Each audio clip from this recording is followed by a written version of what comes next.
Hello guys, அவங்க stop Tamil gaming. இந்த video என்ன போகிறோம் பார்த்தீங்கன்னா, நான் பிஆர் ரேங்க் புஷ் பண்ணலான்னு நினைக்கும் போது பியான், அதாவது என் ஃப்ரெண்டு வெங்கடேஷ், கிளாஸ் ஃப்ரெண்டு தான் வந்தாங்க கைஸ். 1v1 போட்டோம். அதில் நான் தான் போய் ஆகிடுச்சேன். என்ன நடந்துச்சுன்னா, போட்டாச்சா உள்ளே போயாச்சு. ஃபஸ்ட்டு மேட்ச்சு என்ன எடுத்தேன்னா, MP5 எடுத்தேன். 2 MP5 டபுள் MP5 எடுத்தேன். அப்போ நான் என்ன சோதனைன்னா, ஒத்த MP5 மட்டும்தான் யூஸ் பண்ணேனே தவிர இன்னொரு MP5 தொடக்கூட இல்லை. அடுத்து நான் என்ன பண்ணேன், இங்கே நின்றுட்டேன். அவன் அங்கிட்டே ஏறினான். சரி நம்ம எங்கிட்ட போய் நின்றுவோம்னு சொல்லிட்டு அப்படியே பொறுமையாக டேரி வரும்போது நான் இப்படி வந்துட்டேன். அங்கேயே எங்கிட்ட ஒளிஞ்சிருக்கணும். எங்கிட்ட வந்தான் அப்படியே ஓடும்போது தலையை குடிஞ்சிக்கிட்டு தானே ஓடுவாங்க. அதனால் தலையிலே விழுந்துச்சு. அடுத்து பாடி ஷாட் போட்டு கொடுத்து கொண்டுட்டேன். அப்புறம் நம்மளுக்கு ஒரு FF காயின் கொஞ்சம் கொடுத்தான். அடுத்து சரி நம்ம போய் அந்த பேரல் கடியில் ஒளிஞ்சிக்கலான்னு சொல்லிட்டு உட்காந்தேன். இப்படி உட்கார ஆரம்பிச்சேன்னா அப்படியே அங்கேயே செட்டில் ஆகிட்டேன். ஜோனே வந்துடுச்சு. காத்துக்கிட்டே இருந்தேன். நானும் அப்படியே வெயிட் பண்ணிக்கிட்டே இருந்தேன். நான் அப்படியே வெயிட் பண்ணிகிட்டு இருக்கும்போது அங்கே தூரத்தில் தெரிஞ்சாங்க ஆள் இருக்கிற மாதிரி தெரிஞ்சு. சரி மேலே பேரலில் தான் நிற்கிறான்னு சொல்லிட்டு நானும் போனேன். கிட்ட போய் இந்த பவரை போட்டு இங்கே நின்றுக்கிட்டுருக்கேன். அதான் ஜோன் வருது வந்துக்கிட்டே இருக்குது. ஜோன் அந்த பேரல்கிட்டே வந்துடுச்சு.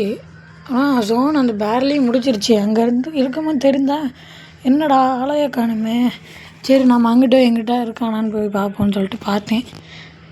சரி இங்கே வந்து ஒளிஞ்சு போன்னு சொல்லிட்டு பார்த்தா இவன் இங்கே நின்றுருந்தான். அழித்து கொண்டுட்டேன்.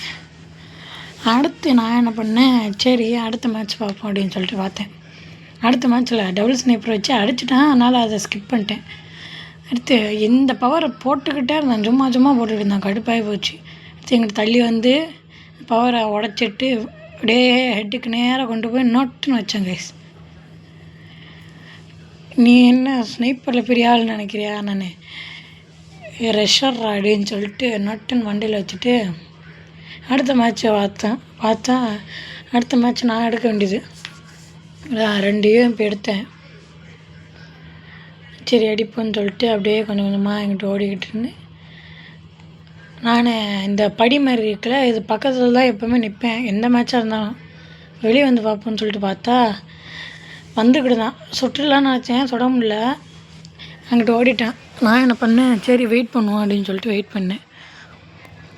அவன் சுற்றி ரிங்காரிங்க ரோசஸ் விளாண்டுட்டு இருந்தான். எங்கிட்ட வந்த உடனே தூக்கிட்டேன். ஒரே தூக்கிட்டேன் ஹெட்ஷாட்டு. சரி அடிச்சாச்சுல, அடுத்த மேட்ச்சை பார்ப்போம்னு சொல்லிட்டு அடுத்த மேட்ச்சு. இந்த மேட்செல்லாம் நேருக்கு நேராக நின்று அடித்தேன். போன மேட்ச்லையாவது ஸ்னைப்பர் மேட்ச்லேயே நான் நேருக்கு நேராக நின்று அடித்தேன். இந்த மேட்ச்சில் கீழே குதிச்சோன்னே தர்றேன் இறக்கிட்டேன். எங்கிட்ட வந்தான் ஹெட்டில் இறக்குனேன். அப்படின்னா கடைசி போட்டு பாடி பட்டனால ஹெட் ஷாட் இல்லாமல் பாடி ஷாட் ஆகிடுச்சு. அடுத்து இந்த மேட்சை போயாக அடிச்சுட்டு வின் பண்ணிட்டேன் கைஸ். ஓகே, இந்த கேம் பிளே பிடிச்சினா லைக் பண்ணுங்கள், ஷேர் பண்ணுங்கள், சப்ஸ்கிரைப் பண்ணுங்கள், அண்ட் பெல் ஐக்கான் ஆல் வச்சுருங்க. அப்புறம் இன்னொன்று என்னென்னா, என் ஃப்ரெண்டு போயா அடிச்சு காமிடா அப்படின்னு சொன்னான். இது பிஆர் ரேங்கில் போயா அடிச்சு காமி அப்படின்னு சொன்னாங்க கைஸ். அப்போனா அதில் அடிக்க முடியல. அதனால் சரி இவன் கூடயே விளாண்டு போய் அடிச்சிட்டோன்னு சொல்லிட்டு சந்தோஷப்பட்டேன்.